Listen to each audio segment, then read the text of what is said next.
안녕하세요. 이재원 목사입니다. 11월 마지막 주 가정예배 오신 여러분들을 환영하고 축복합니다. 오늘도 가정예배를 통해서 하나님의 풍성한 은혜를 경험하는 복된 가정들 되실 수 있기를 바랍니다. 오늘은 열왕기야 13장 14절로부터 25절 말씀 중심으로 하나님은 신실하십니다라는 제목으로 은혜를 나누고자 합니다. 먼저 오늘 찬송가 31장 찬양하라 복되신 구세주 예수, 우리 함께 찬양하겠습니다. 찬양하라 복되신 구세주 예수, 백성들아 사랑을 전하세. 경배하라 하늘의 천군과 천사, 주님 앞에 영광을 돌리세. 목자같이 우리를 지키시고 종일 품에 늘 안아주시니, 찬양하라 높으신 권세를 찬양, 찬양 찬양 영원히 들으세. 찬양하라 복되신 구세주 예수, 우리 대신 죽임을 당했네. 구주 예수 영원한 구원의 소망, 경배하며 겸손히 절하세. 찬양하라 우리 죄 지신 예수, 그의 사랑 한없이 크셔라. 찬양하라 높으신 권세를 찬양, 찬양 찬양 영원히 들으세.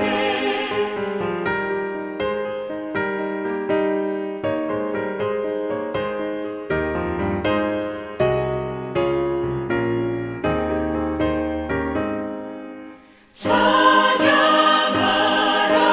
복되신 구세주 예수, 천사들아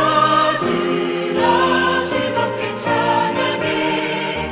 구주 예수 영원히 다스리시니, 멸류관을 주 앞에 드리세. 구주 예수 세상을 이기시고 영광 중에 또다시 오시리. 찬양하라 높으신 권세를 찬양, 찬양 찬양 영원히 들으세. 오늘 우리 가정해 주시는 하나님 말씀은 열왕기야 13장 14절로부터 25절입니다. 하나님 말씀을 다 함께 한 목소리로 정성껏 읽겠습니다. 엘리사가 죽을 병에 들매 이스라엘의 왕 요아스가 그에게로 내려와 자기의 얼굴에 눈물을 흘리며 이르되 내 아버지여 내 아버지여 이스라엘의 병거와 마병이여 하며, 엘리사가 그에게 이르되 활과 화살들을 가져오소서 하는지라. 활과 화살들을 그에게 가져오매 또 이스라엘의 왕에게 이르되 왕의 손으로 활을 잡으소서 하매 그가 손으로 잡으니, 엘리사가 자기 손을 왕의 손 위에 얹고 이르되 동쪽 창을 여소서 하여 곧 열매. 엘리사가 이르되 쏘소서 하는지라. 곧 쏘매 엘리사가 이르되 이는 여호와를 위한 구원의 화살 곧 아람에 대한 구원의 화살이니, 왕이 아람 사람을 멸절하도록 아벡에서 치리이다 하니라. 또 이르되 화살들을 집으소서. 곧 집음에 엘리사가 또 이스라엘 왕에게 이르되 땅을 치소서 하는지라. 이에 세 번 치고 그친지라. 하나님의 사람이 노하여 이르되 왕이 대여섯 번을 칠 것이니이다. 그리하였다면 왕이 아람을 진멸하기까지 쳤으리이다. 그런즉 이제는 왕이 아람을 세 번만 치리이다 하니라.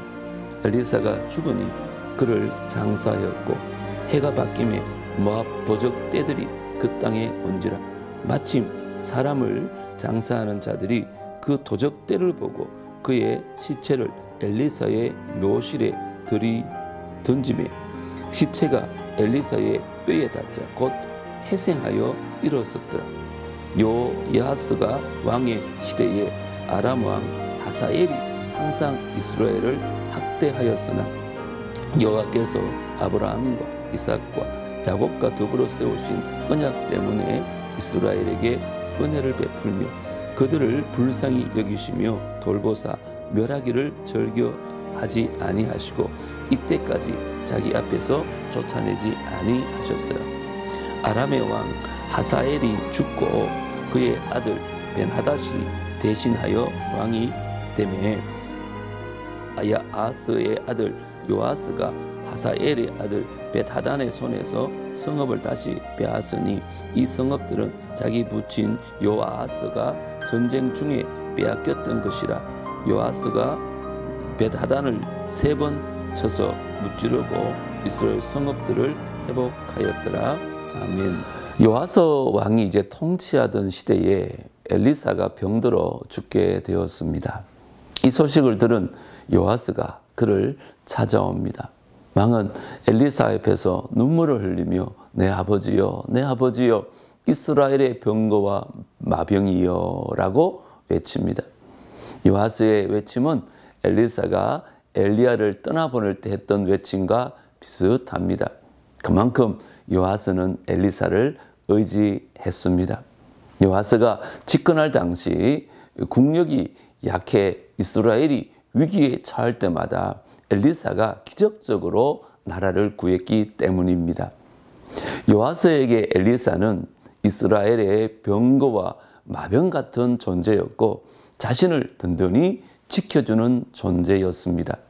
그런 엘리사가 이제 죽게 된 것입니다. 통곡하는 그 요아스를 안타까워하며 엘리사가 2개의 징표를 베풉니다. 첫 번째는 동쪽 창문을 열고 창밖으로 화살을 쏘는 것입니다. 창밖으로 쏜 화살은 하나님이 아람을 이기게 하실 것을 상징하는 화살입니다. 두 번째는 화살을 집어 땅을 치는 것입니다. 요아스는 화살을 집어 땅을 3번만 치고 그칩니다. 그러자 엘리사는 화를 내며 5번 쳤으면 아람을 진멸할 때까지 쳤을 거라고 말합니다. 이후 엘리사는 죽음을 맞이합니다.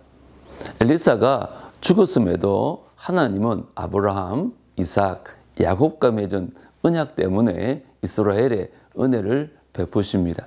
이스라엘이 아람에게 멸망당하지 않도록 지키고 보호하셨습니다. 하나님의 백성을 지키시는 분은 사람이 아니라 하나님이십니다.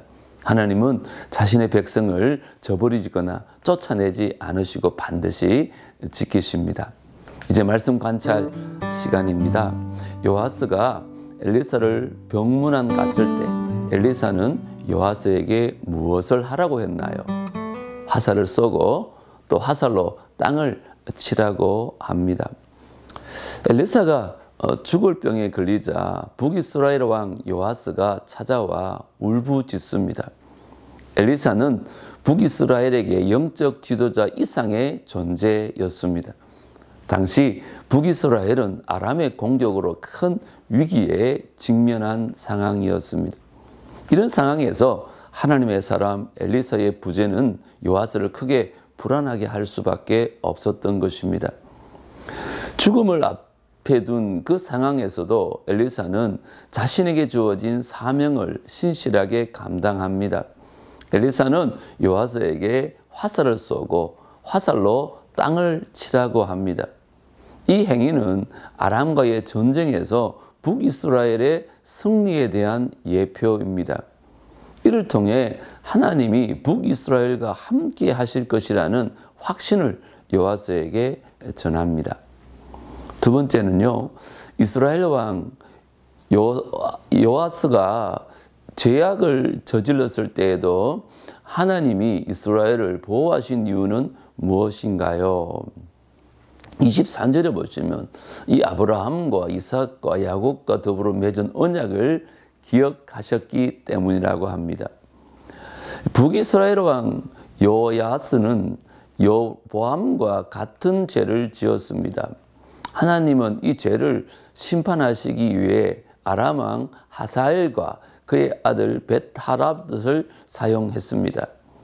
이 북이스라엘이 아람으로 인해 고통을 받자 그제서야 여호야스는 하나님을 찾습니다. 하나님은 하나님을 버리고 죄를 지은 여호야스의 기도에 응답하실 필요가 없습니다. 그런데도 하나님은 이스라엘의 손자와 맺은 그 약속을 기억하시고 그 기도에 응답해 주십니다. 하나님은 우리의 연약함을 알고 계시며 또 신실하게 약속을 지키시는 분이십니다. 하나님의 은혜에 감사하며 죄에서 벗어나기 위해 몸부림쳐야 하겠습니다. 이제 말씀 적용 시간입니다. 오늘도 주보에 나와 있는 두 가지 문제를 가지고 각자의 생각들을 나누는 시간을 가지려고 합니다. 가정예배의 가장 큰 은혜는 나눔의 시간이 있습니다. 먼저 엘리사의 죽음을 통해 얻은 그 깨달음을 생각해보고 내가 죽는 순간까지 하나님께 쓰임받고 싶은 일이 무엇인지 가족과 함께 나눠보십시오. 두 번째는 하나님과 약속한 것이 있다면 그 내용은 무엇인지 잘 지키고 있는지 가족과 나눠보시죠. 이제 인도자와 함께 나눔을 하시고 대표자가 주보에 따라 마무리 기도하시고 주기도문으로 예배를 마치시면 되겠습니다. 오늘도 은혜로운 시간 되시기 바랍니다. 여러분 모두 사랑하고 축복합니다. 다음 주에 뵙겠습니다.